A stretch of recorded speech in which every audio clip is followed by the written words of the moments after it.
All right, the game of the week, Springfield at Start.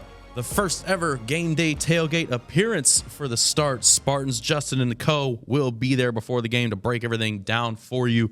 Springfield 1-1, a 16-8 win over Rogers last week.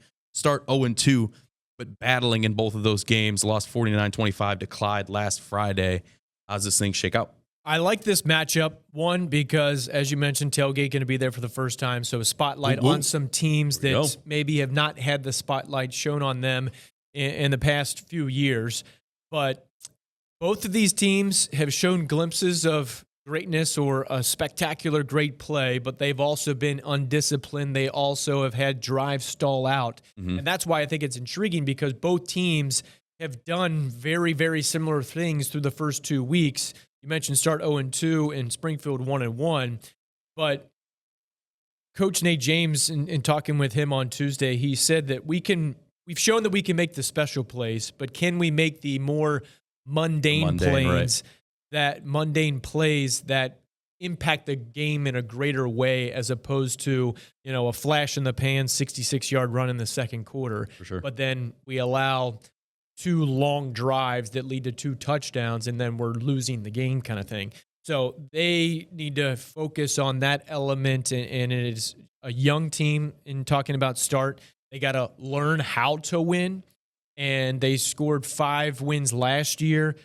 This game was a tight game last year, and I think that it can be a tight game once again. But for Springfield, they are going to be going on the road, and talking to Coach 𝗦𝗽liche 𝗡𝗶𝗵𝘵, not to toot our own horn a little bit here at the BCSN, but everybody is aware that this is the BCSN game of the week, and these 2 teams and these 2 programs and these 2 communities.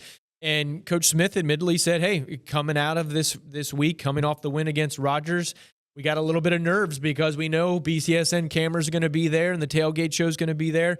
So they've earned this opportunity, and it's a matter of coaching them up Monday through Thursday and leading into a 7:05 kickoff live on the NL Network. But it's going to be an interesting matchup, because I think they are very, very equally level on the playing field. Mike Robb, your rebuttal. Well, it's not really a rebuttal here. I think that this is a game that's kind of my type of game. I feel it's going to be a defensive game. Sure. I like low scores, but that's all the way up to Springfield's defense. We know 𝗦𝗽cije, he can step up, made some big plays for them. Play, interception last week. Yep. They need more of that, because this Start Spartan team, like Justin alluded to, there's explosive elements. And they got some key playmakers out there. And some of these bigger programs has got a little bit more more stability, like Clyde. They can handle that, where you look at where Springfield is still trying to find their groove on offense, and still trying to find a way to get first downs and touchdowns. They don't have those big explosive plays yet, because, they've lost their explosive player in Eli Bill to St. Francis, and you see what he's doing and what he could have done for this team. I'll counterpoint you with Gabe Gregory's 88-yard touchdown run last week, though. I'm not saying that that's not explosive. But they haven't had that consistently. Sure. Week 1 versus Maumee, where was that at? That's my counter. The Maumee Panthers. You can't count out the Maumee Panthers, baby. So what I think, this is going to be a defensive game for Springfield, and this is going to be a proven ground for Start. Start's got to come out here from the jump. They got to be able to get the ball into their playmakers' hands, and they got to score early and often. If Start's going to be that team that we thought that could compete with Lima Senior going down the stretch.